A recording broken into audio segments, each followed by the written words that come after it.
Assalamualaikum warahmatullahi wabarakatuh.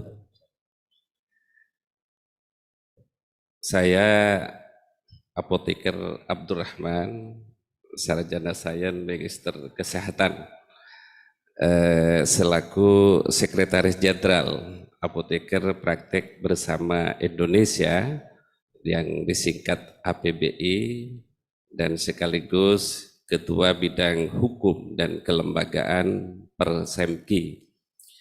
Pada kesempatan ini terima kasih Bapak pimpinan rapat dan pimpinan sidang serta Bapak Ibu yang terhormat sekalian, bahwa kebetulan kami dari daerah yang berkategori 3T, Bapak pimpinan, yaitu daerah terluar, terpencil, dan terindah, yaitu Pulau Garam Madura, khususnya Bangkalan.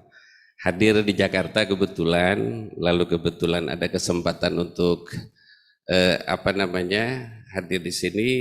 Kebetulan yang dibahas adalah konsil, kolegium, dan majelis.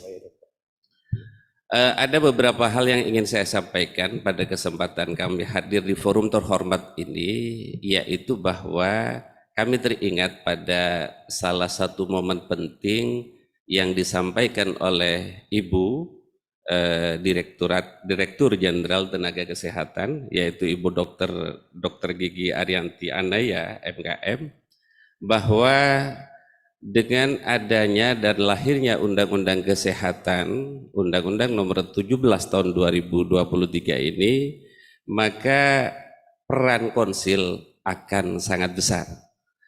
Oleh sebab itu maka dari beberapa kajian-kajian yang kami lakukan, bahwa 6 pilar transformasi kesehatan nasional ini yang terkandung di dalam Undang-Undang 17 2023 ini merupakan bukan hanya sekedar transformasi, Bapak pimpinan, yang ingin saya sampaikan, tetapi saya memahaminya ini adalah revolusi kesehatan.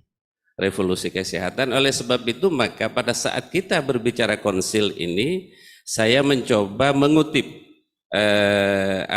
statement beliau pada saat kesempatan beliau menyampaikan materi pada peran KTKI dalam mewujudkan akselerasi terwujudnya 6 pilar transformasi kesehatan nasional ini tentang konsil, bahwa beliau menyampaikan bahwa saya ingin bahwa konsil kesehatan Indonesia ini adalah sama seperti Royal College of United Kingdom yang sangat dihormati baik di Inggris sendiri maupun di dunia, karena semua kebutuhan informasi serta kebijakan-kebijakan yang terkait dengan infrastruktur dan suprastruktur dalam rangka kemajuan kesehatan negerinya itu tersedia di sana.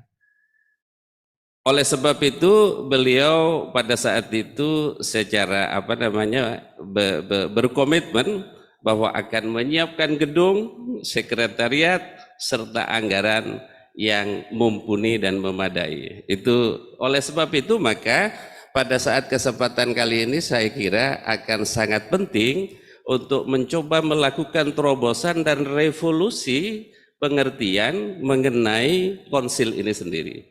Oleh sebab itu maka beberapa hal yang sempat saya catat Bapak pimpinan terkait dengan konsil.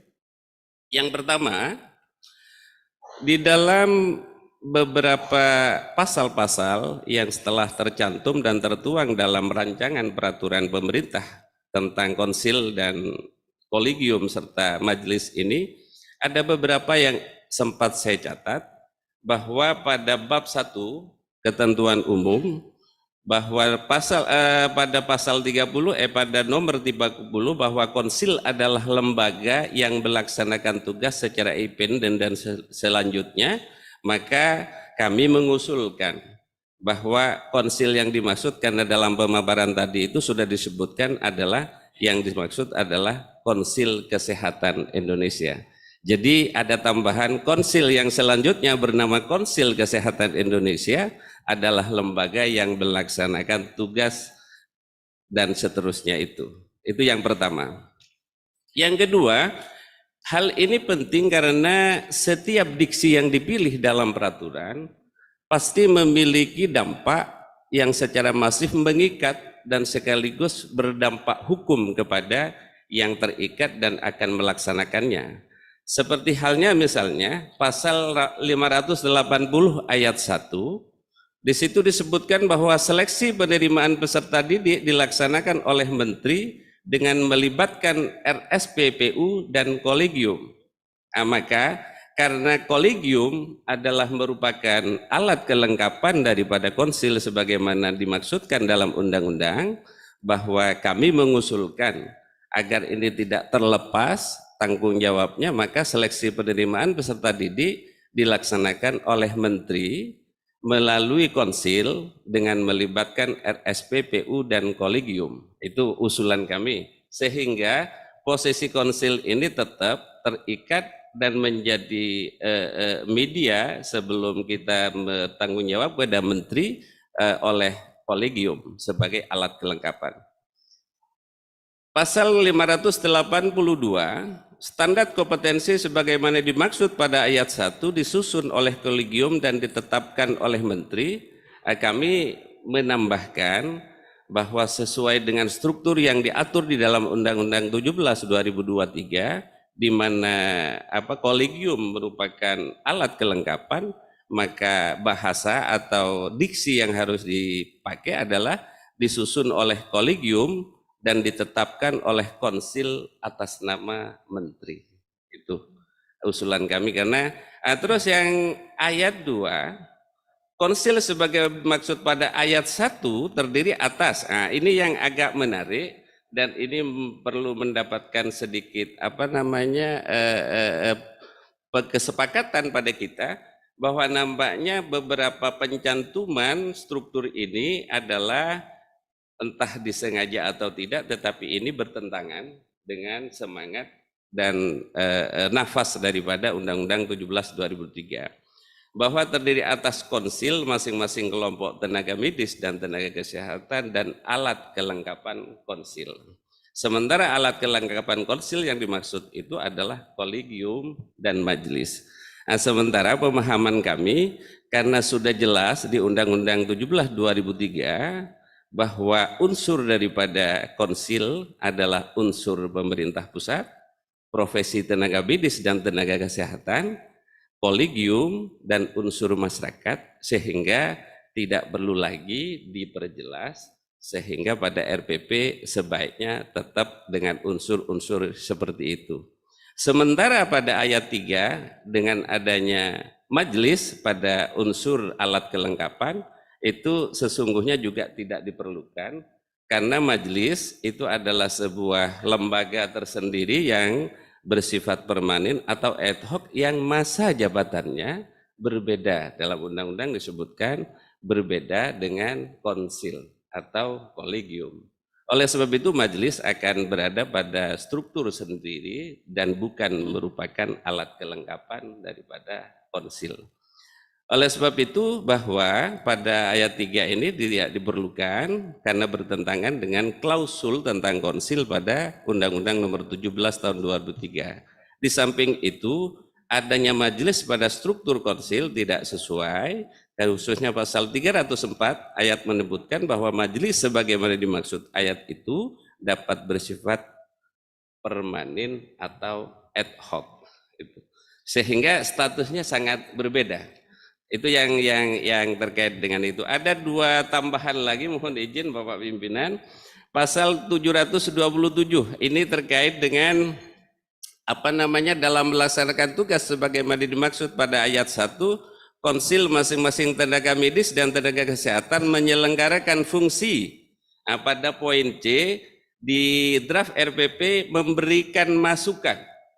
Kami mengusulkan karena konsil ini adalah merupakan lembaga di mana kolegium bertanggung jawab kepadanya, maka bukan memberikan masukan tetapi melakukan verifikasi dan validasi terhadap standar nasional pendidikan yang dibuat oleh kolegium sebelum disahkan. Sehingga fungsi konsil sebagaimana harapan daripada Ibu Dirjen dan tentu juga harapan para insan kesehatan bahwa benar-benar menjadi konsil yang diharapkan mampu menaungi dan menelurkan kebijakan-kebijakan yang menuju percepatan daripada terwujudnya 6 transformasi kesehatan nasional itu. Untuk pasal 729 ini mungkin usulan yang terakhir setelah kami hanya mencoba melihat dan memahami diksi yang berdampak secara hukum. Sehingga pada pasal 729 itu untuk ayat 4 di sini kalau kita coba baca secara seksama ini menjadi rancu antara fungsi sekretariat konsil dengan fungsi konsil sendiri. Untuk ayat 4 pada pasal ini menurut kami tidak diperlukan, yaitu ada kurang lebih A sampai F poinnya, sehingga alasan menimbulkan kerancuan dan tumpang tindih dengan tugas dan wewenang konsil. Nampaknya ini ada kekeliruan redaksional yang barangkali perlu mendapatkan perhatian, karena sesungguhnya ini adalah merupakan fungsi, bukan fungsi sekretariat konsil, tetapi merupakan fungsi konsil itu sendiri. Untuk kolegium saya coba memahami sudah sangat jelas, sehingga beberapa hal yang bisa kami sampaikan pada kesempatan ini kurang lebihnya mohon maaf, dan mohon untuk dimaafkan jika ada hal-hal yang kurang berkenan. Dan akhirnya kami sampaikan, Assalamualaikum warahmatullahi wabarakatuh.